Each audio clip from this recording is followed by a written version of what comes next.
Good afternoon. आज खूप दिवसांनी आपलं लेक्चर होत आहे. लास्ट टाइमला मी ॲरे इन C++ ही कन्सेप्ट घेत होते. What is array? Array is a collection of identical which are stored in a consecutive memory location under the common variable name. म्हणजे काय? एकाच प्रकारचा डाटा टाईप असेल, म्हणजे आता जर इंटिजर असेल, तुमचा काय असेल ते फ्लोटिंगचा असेल, तर तो काय करतो, कॉन्सिक्युटिव्ह मेमरीमध्ये स्टोअर करताना काय होतं, सिक्वेन्शियल फॉर्ममध्ये एक इंडेक्सिंग व्हॅल्यू रिप्रेझेंट केली जाते. मग त्याच्यात काय होतं, एकाच नावाच्या खाली तुमचे रोल नंबर असतील,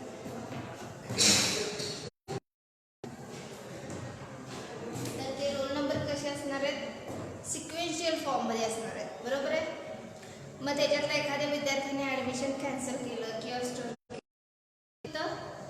एम्प्टी ठेवला जातो. का असं करत नाही की मागच्याला लगेच पुढे ढकललं नाही, कारण काय होतं, त्याने सिक्वेन्स चेंज होतो, त्याच्यातला डाटा करप्ट होण्याची जास्त हे असते, म्हणजे पॉसिबिलिटी असते. म्हणून काय केलं जातं, आपण नंबर जिथून तो रिमूव्ह झाला आहे किंवा एखादा ॲडमिशन कॅन्सल झाला असेल, सब्जेक्ट असेल, तर आपण तिथंच तो एम्प्टी ठेवायचा आणि पुढचे बाकीचे, कारण का सगळे लाईन पूर्ण डिस्टर्ब होते, परत तिथला डाटा इनसिक्युअर होतो, सगळा सिक्वेन्स फॉर्म, त्याच्यातला डाटा करप्ट होण्याची जास्तीत जास्त शक्यता असते. हां, त्यामुळे ते तसं ठेवायचं. ते and array is must be declare before it is used in a C programming.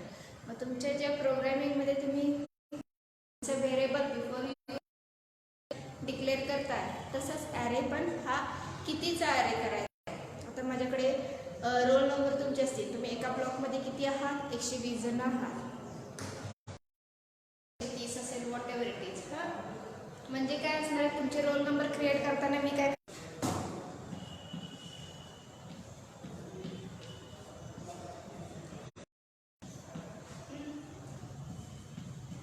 आता माझ्याकडे 6105 म्हणजे पर्यंत किती, 5 आहे, 5, तर त्याच्यातलं काय, तो इंटिजर टाईपचा नंबर आहे. मग तुमच्याकडे एक सिरीज नावाचं तुम्ही करता, किती नंबरचा आपल्याकडे 1 2 3 5 असं आपण आयडेंटिफाय इंडेक्सिंगला व्हॅल्यूज येतो, सिरीज नंबर म्हणजे 5.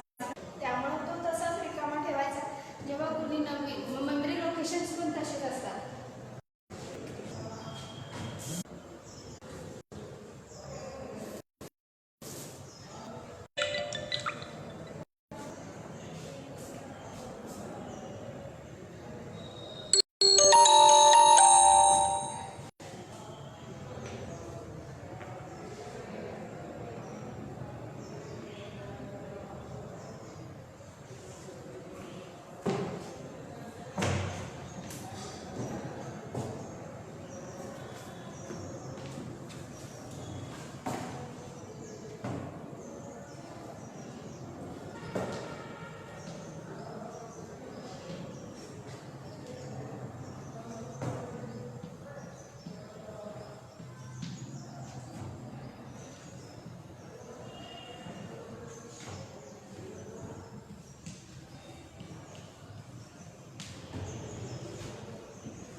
तो तुम्ही तिथं राईट करायचा. त्याच्यानंतर त्याचा डाटा टाईप, ॲरे नेम आणि एक्सप्रेशन. म्हणजेच कसं असणार आहे, जर इन रोल नंबर 100 मुलं असतील तर 100 ऑफ सेमीकोलन, म्हणजे काय त्याचं स्टोरेज क्लास, त्याच्यानंतर डाटा टाईप, त्याचं ॲरेचं नेम आणि त्याच्यातलं एक्सप्रेशन, म्हणजे कितीचा ॲरे क्रिएट करायचा आहे, 100 मुलांचा, 10 मुलांचा, 20 मुलांचा. म्हणजे काय होतं, ॲरे का करायचा, तर जर आता सपोज तुम्ही 100 पैकी जर 80 यूज केला, तर 20चा जो तुम्ही व्हेरिएबल रेग्युलर ह्याच्यात तुम्ही जर केला प्रत्येक वेळेस in roll number 1 in roll number 2 असे 100 केला तर तुमच्या प्रोग्रामची काय होणार आहे, लेंथ वाढणार. त्याच्यामुळं काय होणार, कंपायलरला कंपाईल करताना कन्फ्युजन होणार, म्हणजे तिथं लोड होणार आणि त्याच्यानंतर काय होणार, लोड होणार, तुमचा टाईम कन्झ्युम होणार, त्यांना लेंदी होणार. जर एकाच टाईपचं असेल तर तो ते इथे करणार. आणि मेन म्हणजे काय, मेमरी जो स्पेस आहे तो प्रत्येकाला 2 byte, integer represent 2 byte number system, 100 म्हणजे 200 बाईट्स तुम्ही यूज करणार, बरोबर आहे, 200 बाईट्स. पण जर 100 पैकी मी 80 मुलांची नावं माझ्याकडे आहेत आणि 80 भरलेत म्हणजे 20 आहेत, म्हणजे 20 40 MB माझा डाटा उगीचच रिझर्व केला की नाही मेमरी स्पेस, त्या 40 MB मध्ये मी दुसरीकडे डाटा स्टोअर करण्यासाठी यूज केला असता, म्हणजे तिथं काय होतं, रिझर्व स्पेस उगीचच रिक्वायर्ड नसताना ॲरेमध्ये काय होतं, जेवढा यूज होते 100 पैकी तेवढाच फक्त घेते आणि बाकीचा दुसरीकडे युटिलाइज करण्यासाठी ॲक्सेप्ट करते.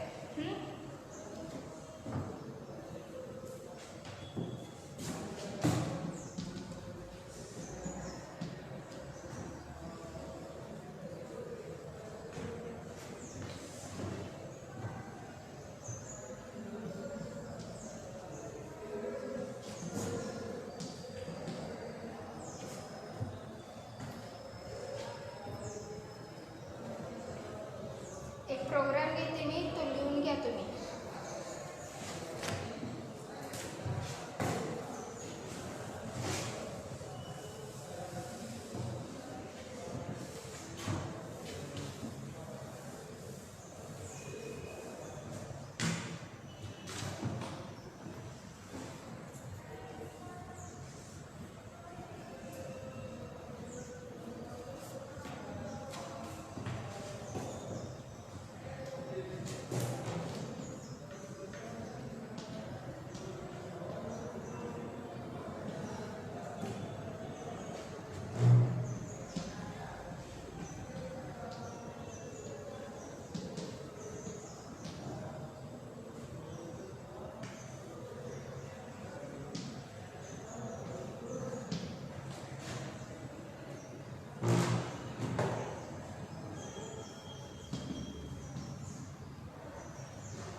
सपोज 3 नंबरचा असेल, 3 नंबरपैकी एक कुठला असेल तो लार्ज नंबर फाइंड करायचा असेल तर तो काय करायचा, ॲरेमध्ये टाकला. आता जास्त नंबर करत नाही, कारण का तेवढं लूप तुम्हाला एक्झिक्यूट कसं होतं आहे ते क्लिअरली होईल. त्याच्यानंतर काय करणार, for loop I is equal to 0. आयची इनिशियल व्हॅल्यू 0 सेट केली. I is less than equal to n minus 1. n minus 1 म्हणजे काय, n मधून काय असेल ते व्हॅल्यू 1 ही करायची, मायनस करायची ॲरे ऑफ मधून, आणि लेस दॅन इक्वल टू आयची व्हॅल्यू. त्याच्यानंतर प्री इन्क्रीमेंटेड आहे. प्री इन्क्रीमेंटेडमध्ये काय होणार, सीनला आयची व्हॅल्यू गेट करायची, त्याच्या मायनसमधला, म्हणजे 3 व्हॅल्यू इनपुट करून घ्यायच्या, जेवढ्या आहेत तेवढ्या n मायनस 1 पर्यंत. 3 असेल तर 3 इनपुट करून घेण्यासाठी. त्याच्यानंतर large is equal to array of indexing value 0. Array of 0 म्हणजे काय असेल तो 0ला लार्जला सेट करायचा. 0ची व्हॅल्यू काय असणार असेल ती इनपुट नंबरला ती. त्याच्यानंतर फॉर लूपला काय करायचं, I is equal to 0, I is less than equal to n minus 1, आणि प्री इन्क्रीमेंटेड. मग काय, if large is greater than array of I, म्हणजे पहिला नंबर इंडेक्सिंग व्हॅल्यूला आयला कंपॅरिझन करायचा. केला तर तो असेल तर काय त्याला प्रिंट करा, large is equal to array of I, large is equal to value of large number का इनपुट करून तो शो करायचा. एवढंच करायचं आहे.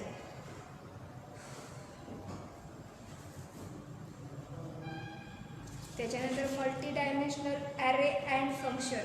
ॲरे अँड फंक्शन म्हणजे काय, ॲरे हे कसं मोस्टली फंक्शन्समध्ये यूज करतात. The entire array can be passed on to a function in C++. Array name can be used as an argument for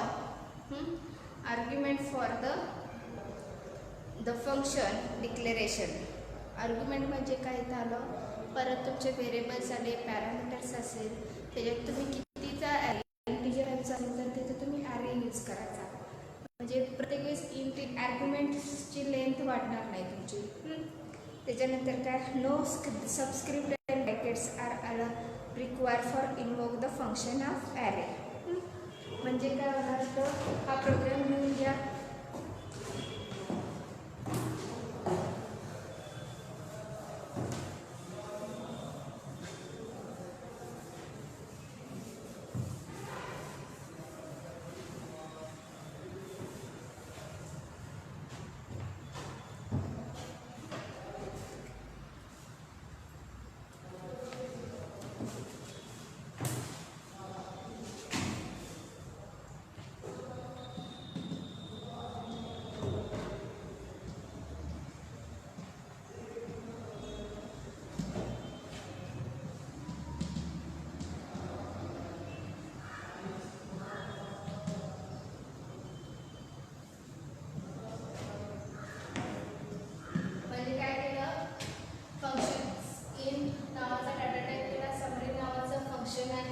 त्याच्यात इंट ॲरे ऑफ काय असेल ते ब्रॅकेटमध्ये. मग ते कॉल करताना कसं करणार, sum is equal to summary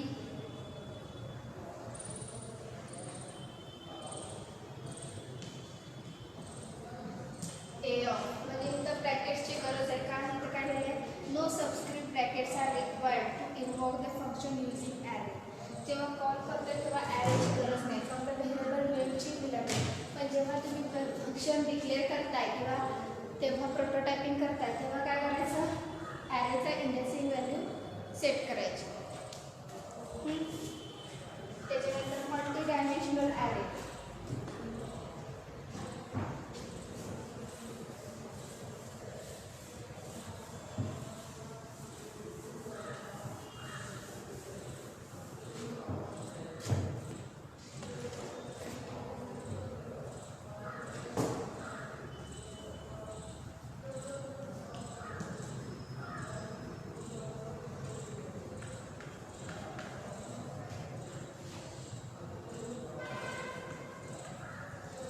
Multi-dimensional array are defined in a same manner as a one-dimensional array, except that the separated pairs of square brackets are required. आता separated pairs of brackets का, तुम्ही मॅट्रासिस use केलात हां, म्हणजे इथे separated मॅट्रासिसमध्ये काय असते, रोज and columns असतात.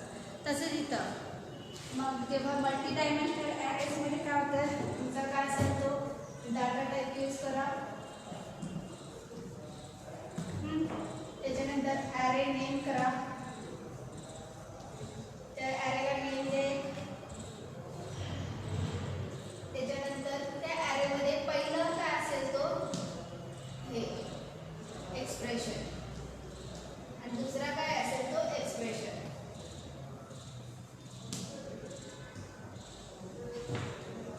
ह्याला काय म्हणायचं, 1/2 चा ॲरे. मग जो फर्स्ट असतो तो काय असतो, ॲज अ रो म्हणून, आणि सेकंड वन असतो तो कॉलम म्हणून रिप्रेझेंट केला जातो. म्हणजे त्याच्यात काय होणार, ॲरे ऑफ 2/2 असेल तर कसं होणार, आता सपोज असं माझ्याकडे असेल किट x of 2/2 हां, तर म्हणजे काय असणार आहे इंडेक्सिंग व्हॅल्यू x ऑफ, पहिला जेव्हा त्याची 0 असेल तेव्हा तो काय करणार 0 हां, त्याची काय असेल ती व्हॅल्यू, त्याला 1 रिप्रेझेंट करा, x ऑफ 0 1, त्याला 2 करा. त्याच्यानंतर x ऑफ, आता इथं 2 का 2च आहेत म्हणून परत इथं काय होणार, नेक्स्ट रोला करणार 1 ऑफ 0 होणार, त्याला काय करा 3 लावून द्या. त्याच्यानंतर x ऑफ 1 1 म्हणजे काय होणार 4. म्हणजे हा मॅट्रिक्स कसा दिसणार तुम्हाला, जर मॅट्रिक्स फॉर्ममध्ये 1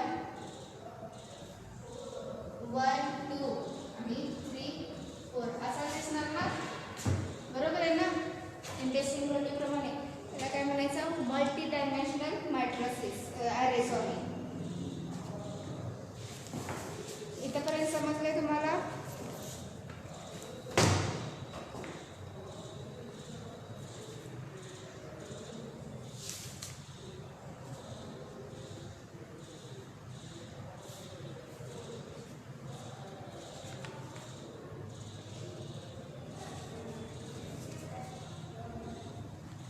त्याच्यानंतर पॉइंटर्स घेऊ ना कंटिन्यू अजून 15 मिनटं.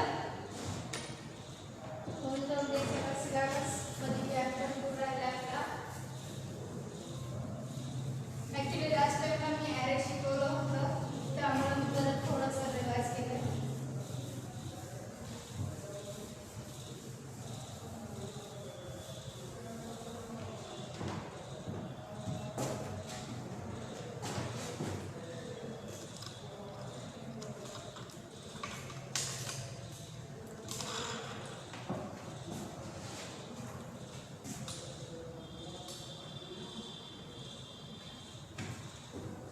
Pointers.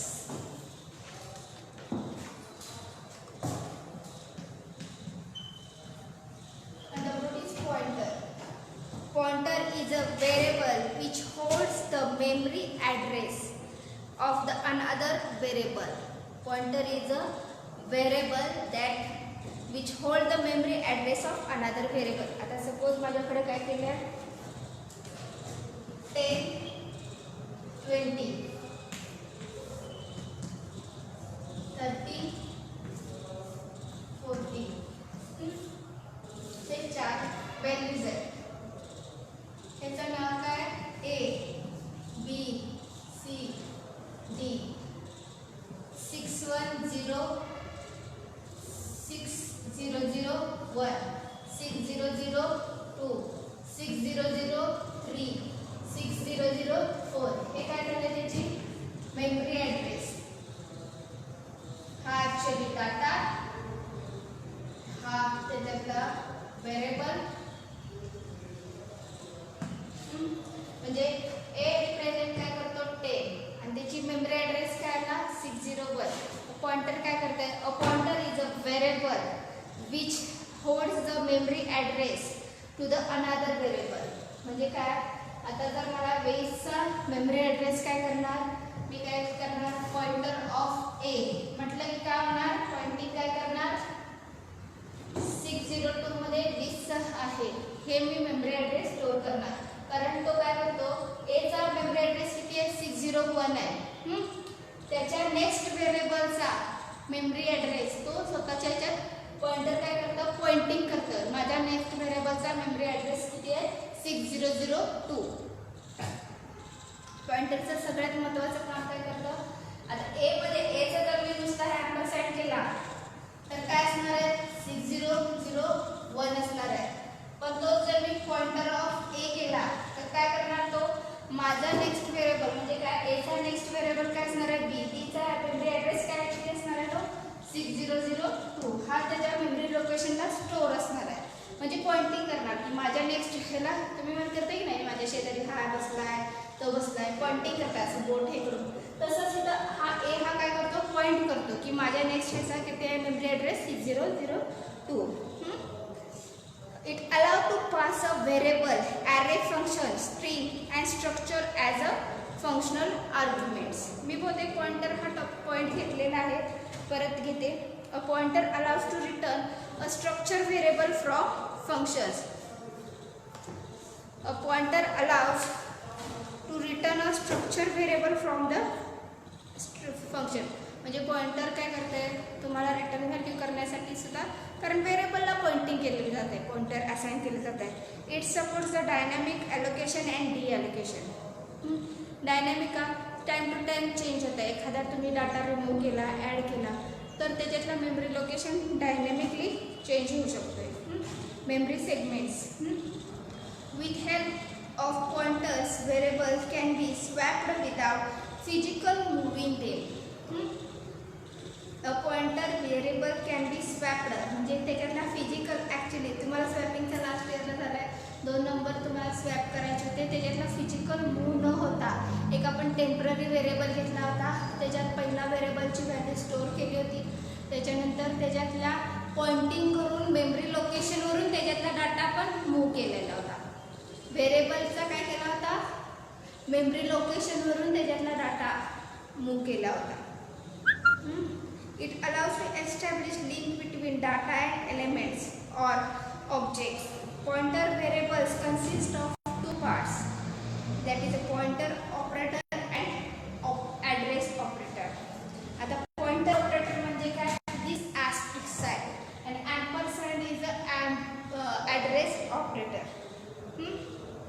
ह्याच्यातला काय डिफरन्स, ampersand काय करतं, त्या मेमरी लोकेशनचा ॲड्रेस गेट करतं आणि पॉइंटरचा ॲस्ट्रिक साईन काय करतं, त्याच्यातला डाटा गेट करतं. एवढंच लक्षात ठेवा. ॲम्परसँड ॲड्रेस लोकेशनचा मेमरी ॲड्रेस लोकेशन हे करतं, गेट करतं आणि ॲस्ट्रिक साईन यूज केला तर त्याच्यातला ॲक्च्युअल डाटा काय असेल तो तुम्हाला रिप्रेझेंट करतो. Here PTR is a all pointer variable must be declared before they used. The address pointer, आता ह्याच्यात कसं सांगितलं त्यांनी, पॉइंटर ऑपरेटर कसा रिप्रेझेंट करतात, इन PTR. हा काय झाला, पॉइंटर ऑपरेटर. आणि त्याच्यानंतर इन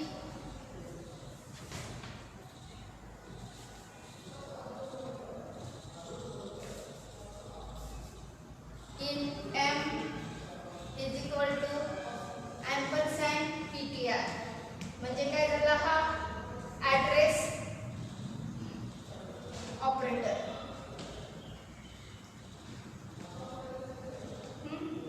म्हणजे ह्याच्यातून ॲड्रेस ऑफ PTR तुम्हाला रिप्रेझेंट होणार, तो M ला असाइन होणार. त्याच्यानंतर memory address of variable is assign to the PTR. याचा एक स्मॉल एक्झाम्पल आपण घेऊया.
Content of PTR.